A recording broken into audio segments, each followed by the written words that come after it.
Hello friends, NCERT के इस session में आपका स्वागत है। आज हम क्लास 8 की एनसीईआरटी का चैप्टर 3 खनिज और शक्ति संसाधन डिस्कस करेंगे। तो आइए देखते हैं इस चैप्टर को। कीरी शुक्रांश से मिलने धर्मार्थ के निकट उसके पैतृक स्थान पर जा रही थी। कीरी विशाल वाले क्षेत्र को देखकर आश्चर्यचकित थी। सुकांत, यह स्थान इतना काला और धूल भरा क्यों है? उसने पूछा। यह कोयला खदान के निकट होने के कारण है। क्या आप वहाँ ट्रकों को देख रही हो?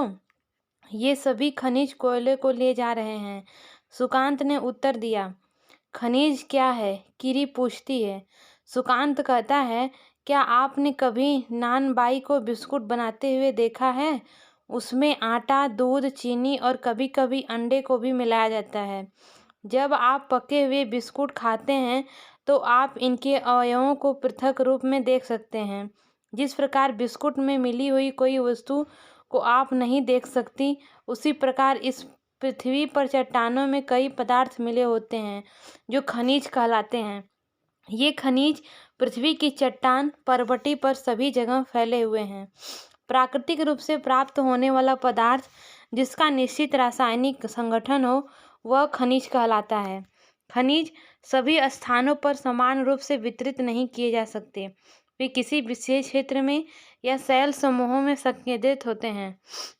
कुछ खनिज ऐसे क्षेत्रों में पाए जाते हैं जो आसानी से अभिगम्य नहीं है, जैसे आर्कटिक महासागर, संस्तर और अंटार्कटिका।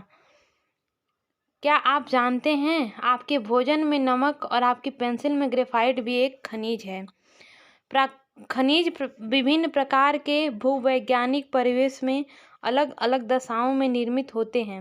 वे बिना किसी मानवीय हस्तक्षेप के प्राकृतिक प्रक्रियाओं द्वारा निर्मित होते हैं। वे अपने भौतिक गुणों जैसे रंग, घनत्व, कठोरता और रासायनिक गुणों अथवा विलेयता के आधार पर पहचाने जा सकते हैं। खनिजों के प्रकार। आइए देखते हैं खनिजों के प्रकार। पृथ्वी पर 3000 से अधिक विभिन्न खनिज हैं। संरचना के आधार पर खनिजों को मुख्यतः धात्विक और अधात्विक खनिजों में वर्गीकृत किया गया है। खनिज दो प्रकार से वर्गीकृत किया गया है, एक धात्विक, दूसरा अधात्विक। धात्विक में एक लोह और एक अलोह। धात्विक खनिजों में धातु कच्चे रूप में होती है। धातुएं कठोर पदार्थ हैं जो ऊष्मा और विद्युत को संचालित करती हैं, जिनमें द्युति या चमक की विशेषता होती है। लोह अयस्क, बॉक्साइट, मैग्नीज अयस्क इनके कुछ उदाहरण हैं। धात्विक खनिज लोह अथवा अलोह हो सकते हैं। लोह खनिजों जैसे लोह अयस्क, मैग्नीज और क्रोमाइट में लोहा होता है। अलोह खनिज में लोहा नहीं होता, किंतु कुछ अन्य धातु यथा सोना, चांदी, तांबा या सीसा हो सकती है। आइए देखते हैं अधात्विक खनिजों में धातुएं नहीं होती।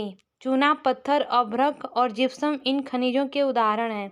खनिज ईंधन जैसे कोयला और पेट्रोलियम भी अधात्विक खनिज है। खनिजों को खनन, प्रवेदन, आखनन द्वारा निष्कर्षित किया जा सकता है। क्या आप जानते हैं, शैल खनिज अवयवों के अनिश्चित संगठन वाले एक या एक से अधिक खनिजों का एक समूह है। शैल जिनसे खनिजों का खनन किया जाता है अयस्क कहे जाते हैं। यद्यपि 2800 से अधिक खनिजों की पहचान की गई है, जिनमें से केवल लगभग 100 अयस्क खनिज समझे जाते हैं। खनिजों का निष्कर्षण 3 प्रकार से होता है, एक खनन, दूसरा प्रवेदन और तीसरा आखनन। खनन में 2 प्रकार, एक विवृत खनन और एक कूपकी खनन। तो आइए देखते हैं नेक्स्ट। पृथ्वी की सतह के अंदर दबी शैलों से खनिजों को बाहर निकालने की प्रक्रिया खनन कहलाती है। खनिज जो कम गहराई में स्थित हैं, वे पृष्ठीय स्तर को हटाकर निकाले जाते हैं। इसे विवृत खनन कहते हैं। गहन वेधन, जिन्हें कूपक कहते हैं, अधिक गहराई में स्थित खनिज निक्षेपों तक पहुंचने के लिए बनाए जाते हैं। इससे कूपकी खनन कहते हैं। पेट्रोलियम और प्राकृतिक गैस धरातल के बहुत नीचे पाए जाते हैं। उन्हें बाहर निकालने के लिए गहन कूपों की खुदाई की जाती है। इसे प्रवेधन कहते हैं। सतह के निकट स्थित खनिजों को जिस प्रक्रिया द्वारा आसानी से खोदकर निकाला जाता है उसे आखनन कहते हैं। क्या आप जानते हैं, आप सेल को देखकर बता सकते हैं यदि इसमें तांबा है, क्योंकि तब सेल का रंग नीला प्रतीत होगा। खनिजों का वितरण। खनिज विभिन्न प्रकार की सेलों में पाए जाते हैं। कुछ आग्नेय सेलों में पाए जाते हैं, कुछ कायांतरित सेलों में, जबकि अन्य अवसादी सेलों में पाए जाते हैं। धात्विक खनिज आग्नेय और कायांतरिक सेलिक समूहों, जिनसे विशाल पठारों का निर्माण होता है, में पाए जाते हैं।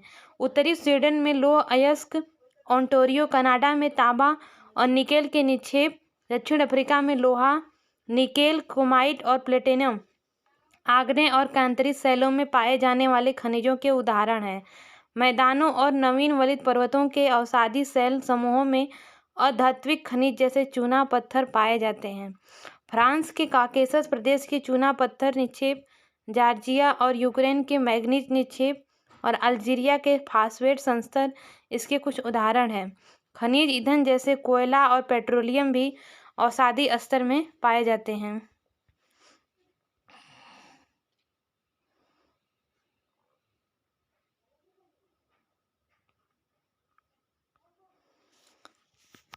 आइए देखते हैं अब एशिया के बारे में। चीन और भारत के विशाल लौह अयस्क निक्षेप हैं। यह महाद्वीप विश्व का आधे से अधिक टीन उत्पादन करता है। चीन, मलेशिया और इंडोनेशिया विश्व के अग्रणी टीन उत्पादकों में हैं। चीन सीसा, एंटीमनी और टंगस्टन के उत्पादन में भी अग्रणी है। एशिया में मैग्नीज, बॉक्साइट, निकेल, जस्ता और तांबा के भी निक्षेप हैं। क्या आप जानते हैं, स्विट्जरलैंड में कोई ज्ञात खनिज निक्षेप नहीं है। नेक्स्ट है यूरोप। यूरोप विश्व में लौह अयस्क का अग्रणी उत्पादक है। रूस, यूक्रेन, स्वीडन और फ्रांस लौह अयस्क के विशाल निक्षेप वाले देश हैं। तांबा, सीसा, जस्ता, मैग्नीज और निकेल खनिजों के निक्षेप पूर्वी यूरोप और यूरोपीय रूस में पाए जाते हैं। नेक्स्ट है उत्तरी अमेरिका। उत्तरी अमेरिका में खनिज निक्षेप 3 क्षेत्रों में अवस्थित है। ग्रेट लेक के उत्तर में कनाडियन शिल्ड प्रदेश, अपलेशियन प्रदेश और पश्चिम की पर्वत श्रृंखलाएं। लौह अयस्क, निकेल, सोना, यूरेनियम और तांबा का खनन कनाडियन शिल्ड प्रदेशों में और कोयले का अपलियन प्रदेशों में होता है। पश्चिमी कॉर्डिलेरा में तांबा, सीसा, जस्ता, सोना और चांदी के विशाल निक्षेप हैं।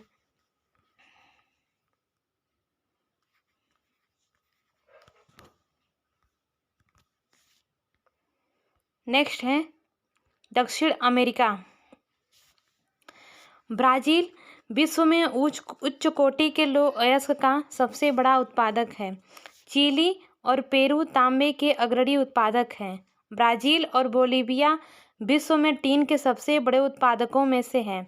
दक्षिण अमेरिका के पास सोना, चांदी, जस्ता, क्रोमियम, मैग्नीज, बॉक्साइट, अभ्रक, प्लेटिनम, एस्बेस्टस और हीरा के विशाल निक्षेप भी हैं। खनिज तेल वेनेजुएला, अर्जेंटीना, चिली, पेरू और कोलंबिया में भी पाया जाता है। नेक्स्ट है अफ्रीका। अफ्रीका खनिज संसाधनों से धनी है। यह हीरा, सोना और प्लेटिनम का विश्व में सबसे बड़ा उत्पादक है। दक्षिण अमेरिका, जिम्बाब्वे और जायरे विश्व के सोने का एक बड़ा भाग उत्पादित करते हैं। तांबा, लौह अयस्क, क्रोमियम, यूरेनियम, कोबाल्ट और बॉक्साइट दक्षिण अफ्रीका में पाए जाने वाले अन्य खनिज हैं। तेल नाइजीरिया, लीबिया और अंगोला में पाया जाता है। नेक्स्ट है ऑस्ट्रेलिया।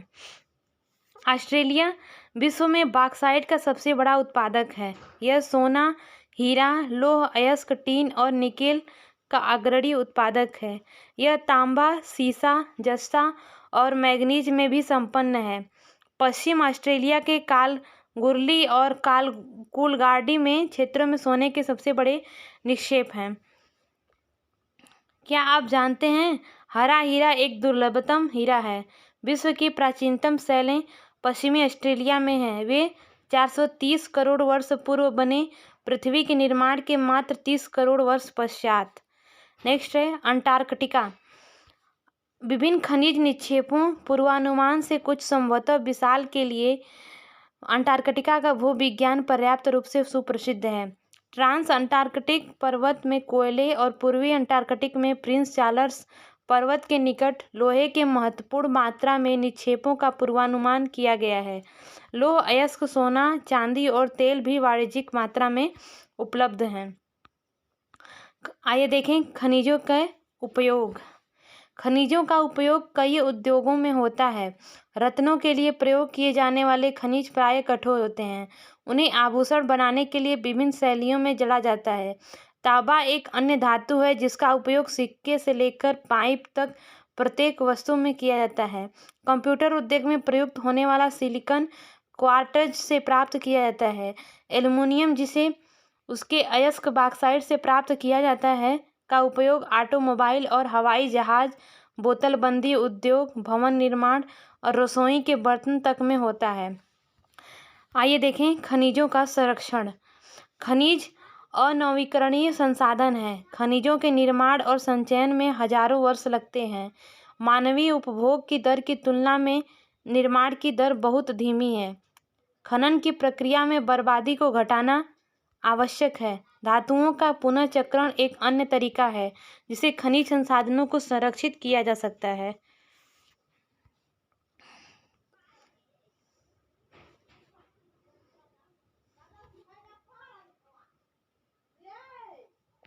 नेक्स्ट है शक्ति संसाधन। सन्नी की माँ अपने दिन की शुरुआत गाइजर का बटन दबाने से करती है। वह सन्नी को जगाने से पहले उसके विद्यालय की वर्दी पर इस्त्री करती है। उसके बाद वह उनके लिए ब्लेंडर में एक गिलास संतरे का जूस तैयार करने के लिए रसोई घर में तेजी से पहुंचती है। सन्नी, क्या आपने स्नान कर लिया? आओ और अपना नाश्ता करो। सन्नी के लिए गैस स्टोव पर नाश्ता बनाते हुए माँ पुकारती है। विद्यालय जाते समय सन्नी बत्तियों और पंखों के बटन बंद करना भूल जाता है। माँ उन बटनों को बंद करते समय सोचती है कि शहरों में जीवन आरामदायक प्रतीत होता है, लेकिन विद्युत उपकरणों गैजेट जो सभी बिजली की खपत करते हैं पर अधिक से अधिक निर्भरता मांग और पूर्ति के बीच विशाल अंतर पैदा करती है। विज्ञान एवं प्रौद्योगिकी के लिए इनके नए प्रचलन से जीवन शैलियों में बहुत तेजी से परिवर्तन आ रहे हैं। शक्ति अथवा ऊर्जा हमारे जीवन में बहुत महत्वपूर्ण भूमिका निभाते हैं। हमें उद्योग, कृषि, परिवहन, संचार और प्रतिरक्षा के लिए भी शक्ति की आवश्यकता होती है। ऊर्जा संसाधनों को विस्तृत रूप से परंपरागत और गैर परंपरागत संसाधनों में वर्गीकृत किया जा सकता है। तो हमारा पहला है परंपरागत स्रोत। ऊर्जा के परंपरागत स्रोत वे हैं जो लंबे समय से सामान्य उपयोग में लाए जा रहे हैं। ईंधन और जीवाश्मी ईंधन परंपरागत ऊर्जा के दो मुख्य स्रोत हैं। इसमें पहला है ईंधन। इसका उपयोग पकाने और ऊष्मा प्राप्त करने के लिए व्यापक रूप से होता है। हमारे देश में ग्रामीणों द्वारा उपयोग की गई 50% से अधिक ऊर्जा ईंधन से प्राप्त होती है। खनिज तेल, प्राकृतिक गैस। इससे लाभ। खनिज तेल से लाभ: आसानी से परिवहन, पेट्रो रसायन उद्योग का आधार। हानि: तेल अधिप्लावन एवं गैस रिसाव के कारण ऑक्सीजन का अवक्षय। दूसरा, निर्मुक्त प्रदूषण के कारण अम्ल वर्षा। तीसरा, नए ईंधन का अन्वेषण आसान नहीं। प्राकृतिक गैस से लाभ: आसानी से परिवहनीय पाइपलाइन द्वारा। तेल और कोयले से अधिक स्वच्छ और तेल से सस्ता भी। नेक्स्ट है हमारा ऊर्जा के परंपरागत स्रोत। इसमें पहला ईंधन और दूसरा कोयला। ईंधन से लाभ और हानि को देखते हैं। ईंधन से लाभ: सुप्राप्य है, बहुसंख्यक लोगों को ऊर्जा प्रदान करता है। और इससे हानि: असंग्रहण में अधिक समय उपयोग। और दूसरा, प्रदूषण फैलाने वाला। तीसरा, हरित गृह प्रभाव में वृद्धि। तीसरा, चौथा, नवीकरणीय। और कोयला से लाभ और हानि देखते हैं। कोयला से लाभ है विस्तृत रूप से उपलब्ध, विद्युत रूपांतरण के लिए उपयुक्त। और हानि: प्रदूषण का स्रोत, परिवहन के लिए भारी। तीसरा है जल विद्युत परियोजना। इससे लाभ और हानि को देखते हैं। जल विद्युत से इसका लाभ प्रदूषण मुक्त, दूसरा सिंचाई और मत्स्य को बढ़ावा देता है, और तीसरा ये सस्ता भी है। और जल विद्युत से हानि, स्थानीय समुदाय का विस्थापन, निम्न क्षेत्रों का जलाप्लावन, और तीसरा है स्थापित करने में बहुत खर्चीला। पौधों और जानवरों के अवशेष जो लाखों वर्षों तक धरती के अंदर दबे रहे थे, ताप और दाब के प्रभाव से जीवाश्मी ईंधनों में परिवर्तित हो गए। जीवाश्मी ईंधन जैसे कोयला, पेट्रोलियम और प्राकृतिक गैस परंपरागत ऊर्जा के मुख्य स्रोत हैं। इन खनिजों के भंडार सीमित हैं। विश्व की बढ़ती जनसंख्या जिस दर से इनका उपयोग कर रही है, वह इनके निर्माण की दर से कहीं अधिक है। इसीलिए ये शीघ्र ही समाप्त होने वाले हैं। नेक्स्ट है कोयला। यह बहुतायत में पाए जाने वाला जीवाश्मी ईंधन है। इसका उपयोग घरेलू ईंधन उद्योगों जैसे लोहा, इस्पात, वाष्प इंजनों और विद्युत उत्पन्न करने में किया जाता है। कोयले से प्राप्त विद्युत को तापीय ऊर्जा कहा जाता है। कोयला जिसका हम आज उपयोग कर रहे हैं, वह लाखों वर्ष पूर्व विशाल फर्न और दलदल के पृथ्वी की परतों में दबने से बना। कोयला इसलिए अंतरित धूप के रूप में पाया जाता है। विश्व में अग्रणी कोयला उत्पादक देशों में चीन, संयुक्त राज्य अमेरिका, जर्मनी, रूस, दक्षिण अफ्रीका और फ्रांस है। भारत के कोयला उत्पादक क्षेत्र रानीगंज पश्चिम बंगाल में तथा झरिया, धनबाद और बोकारो झारखंड में है। तीसरा है पेट्रोलियम। पेट्रोल जिसका आपकी कार चलती है पेट्रोल जिससे आपकी कार चलती है, और तेल जो आपकी साइकिल को चरमराने से रोकता है। दोनों की शुरुआत गाढ़े काले द्रव से होती है, जिसे पेट्रोलियम कहते हैं। यह शैलों की परतों के मध्य पाया जाता है और इसका वेधन अपतटीय एवं तटीय क्षेत्रों में स्थित तेल क्षेत्रों से किया जाता है। तदुपरांत इसे परिष्करणशाला भेजा जाता है, जहां अपरिष्कृत पेट्रोलियम के प्रक्रमण से विभिन्न तरह के उत्पाद जैसे डीजल, पेट्रोल, मिट्टी का तेल, मोम, प्लास्टिक और स्नेहक तैयार किए जाते हैं। पेट्रोलियम से बने उत्पादों को काला सोना कहा जाता है, क्योंकि ये बहुत अधिक मूल्यवान है। पेट्रोलियम के मुख्य उत्पादक देश ईरान, इराक, सऊदी अरब और कतर है। अन्य मुख्य उत्पादक संयुक्त राज्य अमेरिका, रूस, वेनेजुएला और अल्जीरिया है। भारत में मुख्य उत्पादक क्षेत्र असम में डिगबोई, मुंबई में बॉम्बे हाई तथा कृष्णा और गोदावरी नदियों के डेल्टा हैं। पेट्रोलियम शब्द लैटिन भाषा के पेट्रा अर्थ शैल, अदोलियम अर्थ तेल से लिया गया है, इसलिए पेट्रोलियम का अर्थ शैल तेल है। नेक्स्ट है प्राकृतिक गैस। प्राकृतिक गैस पेट्रोलियम निक्षेपों के साथ पाई जाती है, तब निर्मुक्त होती है जब अपरिष्कृत तेल को धरातल पर लाया जाता है। इसका प्रयोग घरेलू और वाणिज्यिक ईंधनों के रूप में किया जा सकता है। प्राकृतिक गैस एक महत्वपूर्ण स्वच्छ ऊर्जा संसाधन है, जिसके विविध उपयोग हैं। इसका उपयोग शक्ति के क्षेत्र में विद्युत पैदा करने के लिए, उद्योगों में तापन के लिए, रासायनिक, पेट्रो रसायन और उर्वरक उद्योगों में कच्चे माल के रूप में, परिवहन ईंधन के रूप में और कोकन ईंधन के रूप में किया जाता है। विश्व स्तर पर संयुक्त राज्य अमेरिका, रूस, ईरान, कतर, चीन, कनाडा और ऑस्ट्रेलिया, यूके और नीदरलैंड प्राकृतिक गैस के प्रमुख उत्पादक हैं। भारत में प्रमुख प्राकृतिक गैस भंडार Mumbai high, Krishna, Godavari basin, Cambay basin, Tripura और असम में स्थित है। जीवाश्म ईंधन की हमारी खपत में तेज वृद्धि के कारण चिंताजनक दर से तेल नीचे का ह्रास हुआ है। इन ईंधनों के जलने से निकलने वाले विषैले प्रदूषक भी चिंता का विषय है। प्राकृतिक गैस प्रचुर मात्रा में है और सबसे स्वच्छ जलने वाली हाइड्रोकार्बन है, जो विद्युत पैदा करने के लिए जलाए जाने पर लगभग कार्बन डाइऑक्साइड का आधा और कोयले के वायु प्रदूषकों का 10वां हिस्सा पैदा करती है। प्राकृतिक गैस ऊर्जा के नवीकरणीय या गैर परंपरागत स्रोतों का जीवाश्म ईंधन का स्वच्छ विकल्प के रूप में समर्थन देने में मदद कर सकती है। प्राकृतिक गैस के उपयोग में जीवाश्म ईंधन से स्वच्छ ऊर्जा स्रोतों तक जाने की यात्रा को पार करने में मदद मिल सकती है। क्या आप जानते हैं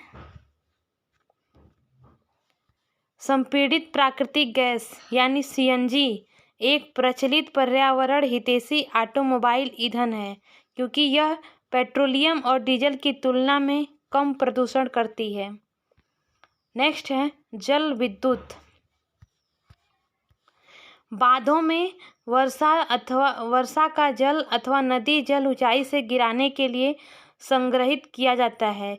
बांध के अंदर से पाइप के द्वारा बहता जल बांध के नीचे स्थित टरबाइन के ऊपर गिरता है। घूमते हुए ब्लेड जनरेटर को विद्युत के लिए घुमाते हैं। यह जल विद्युत कहलाती है। विद्युत उत्पन्न करने के बाद जो जल बहता है उसका उपयोग कृषि में किया जाता है।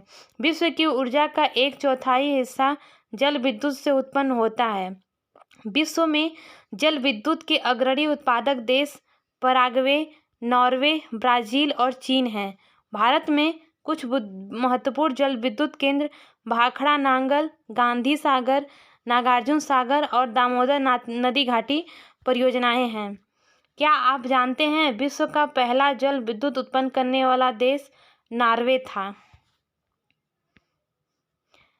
अब नेक्स्ट है ऊर्जा के गैर परंपरागत स्रोत। जीवाश्मी ईंधनों के बढ़ते उपयोग से ऊर्जा के गैर परंपरागत स्रोत का अभाव उत्पन्न हो रहा है। ऐसा अनुमान किया जाता है कि यदि वर्तमान दर से इनका उपभोग लगातार होता रहा तो इन ईंधनों के भंडार समाप्त हो जाएंगे। इसके अतिरिक्त इनका उपयोग पर्यावरणीय प्रदूषण भी पैदा करता है।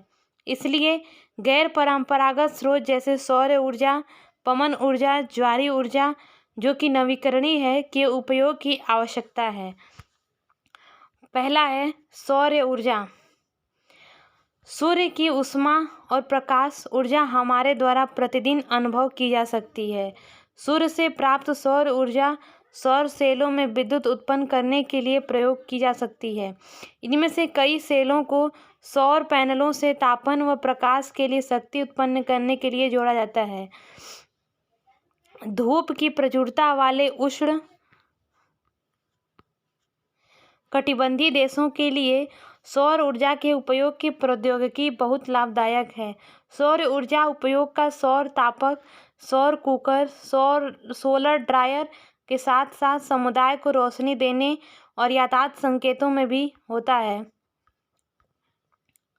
क्या आप जानते हैं विश्व का प्रथम सौर और पवन चालित बस अड्डा स्कॉटलैंड में है।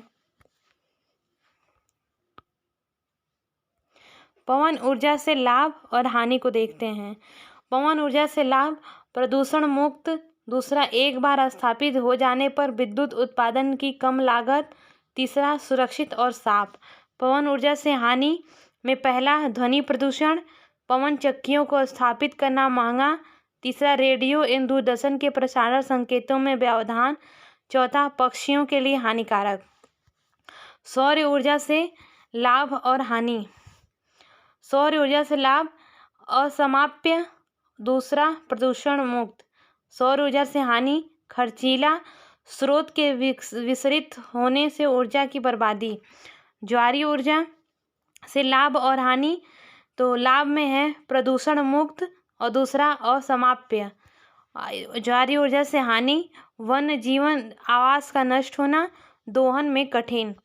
ऊर्जा के गैर परंपरागत स्रोत में चौथा है परमाणु ऊर्जा। परमाणु ऊर्जा में इसके लाभ बड़ी मात्रा में ऊर्जा उत्पादन और इससे हानि रेडियो एक्टिव व्यर्थ को उत्पन्न करना। और नेक्स्ट है खर्चीला। पांचवा है बायोगैस। बायोगैस से लाभ और हानि। बायोगैस से लाभ है कम लागत, उपयोग में आसान, तीसरा जैव व्यर्थ का उपयोग और बायोगैस का उत्पादन। बायोगैस से हानि हरित गृह प्रभाव का कारण। नेक्स्ट है भूतापीय ऊर्जा। भूतापीय ऊर्जा से लाभ और हानि। भूतापीय ऊर्जा से लाभ है स्वच्छ, पर्यावरण हितैषी व हर समय उपलब्ध। हानि शहर से बहुत दूर अवस्थित होने के कारण विद्युत वहन खर्चीला। नेक्स्ट है पवन ऊर्जा। पवन ऊर्जा का एक असमाप्य स्रोत है। पवन चक्कियों का उपयोग अनाजों को पीसने और जल निकालने के लिए चिरकाल से चला आ रहा है। वर्तमान पवन चक्कियों में तीव्र गति से चलती हवाएं पवन चक्की को घुमाती हैं, जो विद्युत उत्पादन करने के लिए जनरेटर से जुड़ी होती हैं। पवन चक्कियों के समूह से युक्त पवन फार्म तटीय क्षेत्रों और पर्वत घाटियों में, जहां प्रबल और लगातार हवाएं चलती हैं, वहां स्थित है। पवन farm Netherland, Germany, Denmark, UK, USA तथा स्पेन में पाए जाते हैं, जो पवन ऊर्जा उत्पादन में उल्लेखनीय है। नेक्स्ट है परमाणु ऊर्जा। परमाणु ऊर्जा प्राकृतिक तौर से प्राप्त रेडियो सक्रिय पदार्थ जैसे यूरेनियम और थोरियम के परमाणुओं के केंद्रक में संग्रहित ऊर्जा से प्राप्त की जाती है। ये पदार्थ नाभिकीय रिएक्टरों में नाभिकीय विखंडन से गुजरते हैं और उत्सर्जन ऊर्जा की प्राप्ति होती है। परमाणु ऊर्जा के सबसे बड़े उत्पादक संयुक्त राज्य अमेरिका और यूरोप हैं। भारत में राजस्थान और झारखंड के पास यूरेनियम के विशाल निक्षेप हैं। थोरियम विशाल मात्रा में केरल के मोनोजाइट बालू में पाए जाते हैं। भारत में स्थित परमाणु ऊर्जा के केंद्र तमिलनाडु में कलपक्कम, महाराष्ट्र में तारापुर, राजस्थान में कोटा के निकट राणा प्रताप सागर, उत्तर प्रदेश में नरोरा और कर्नाटक में कैगा है। नेक्स्ट है भूतापीय ऊर्जा। ताप ऊर्जा जो पृथ्वी से प्राप्त की जाती है भूतापीय ऊर्जा कहलाती है। पृथ्वी के अंदर गहराई बढ़ने के साथ तापमान में लगातार वृद्धि होती जाती है। कभी कभी यह तापमान ऊर्जा भूसतह पर गर्म जल के झरनों के रूप में प्रकट हो सकती है। यह ताप ऊर्जा शक्ति उत्पादन करने में प्रयुक्त की जा सकती है। वर्षों से गर्म जल के स्रोतों के रूप में भूतापीय ऊर्जा खाना बनाने, ऊष्मा प्राप्त करने और नहाने के लिए प्रयोग में लाई जाती है। यूएसए विश्व का सबसे बड़ा भूतापीय ऊर्जा का संयंत्र है। इसके बाद न्यूजीलैंड, आइसलैंड, फिलीपींस और मध्य अमेरिका है। भारत में भूतापीय ऊर्जा का संयंत्र हिमाचल प्रदेश में मणिकरण और लद्दाख में पूगा घाटी में स्थित है। मणिकरण में भूतापीय ऊर्जा की सहायता से भोजन पकाना। नेक्स्ट है ज्वारीय ऊर्जा। ज्वार से उत्पन्न ऊर्जा को ज्वारीय ऊर्जा कहते हैं। इस ऊर्जा का विदोहन समुद्र के सक्रिय मुहाने में बांध के निर्माण से किया जाता है। उच्च ज्वार के समय ज्वारों की ऊर्जा का उपयोग बांध में स्थापित टरबाइन को घुमाने के लिए किया जाता है। रूस, फ्रांस और भारत में कच्छ की खाड़ी में विशाल ज्वारीय मिल के क्षेत्र हैं। क्या आप जानते हैं विश्व का पहला ऊर्जा स्टेशन फ्रांस में बनाया गया था? विश्व का पहला ज्वारीय ऊर्जा स्टेशन फ्रांस में बनाया गया था। नेक्स्ट है बायोगैस। जैविक अपशिष्ट जैसे मृत पौधे और जंतुओं के अवशेष, पशुओं का गोबर, रसोई के अपशिष्ट को गैसीय ईंधन में बदला जा सकता है। इसे बायोगैस कहते हैं। जैविक अपशिष्ट बैक्टीरिया द्वारा बायोगैस संयंत्र में अपघटित होते हैं, जो कि अनिवार्य रूप में मीथेन और कार्बन डाइऑक्साइड का मिश्रण है। बायोगैस खाना पकाने तथा विद्युत उत्पादन का सर्वोत्तम ईंधन है और इससे प्रति वर्ष बड़ी मात्रा में जैव खाद का उत्पादन होता है। ऊर्जा सर्वव्यापी है, लेकिन इस ऊर्जा का विदोहन बहुत ही कठिन और खर्चीला है। हम में से प्रत्येक व्यक्ति ऊर्जा को नष्ट न करके एक भिन्नता ला सकता है। ऊर्जा की बचत ही ऊर्जा का उत्पादन है। अभी कार्य करें एवं ऊर्जा के भविष्य को सुनहरा बनाएं। आई होप आपको ये वीडियो अच्छा लगेगा। इसमें काफ़ी इम्पॉर्टेंट एकदम फैक्ट हैं, आप लोग उसको ज़रूर देखिएगा। ये एग्ज़ाम की दृष्टि से काफ़ी इम्पॉर्टेंट है। तो थैंक यू।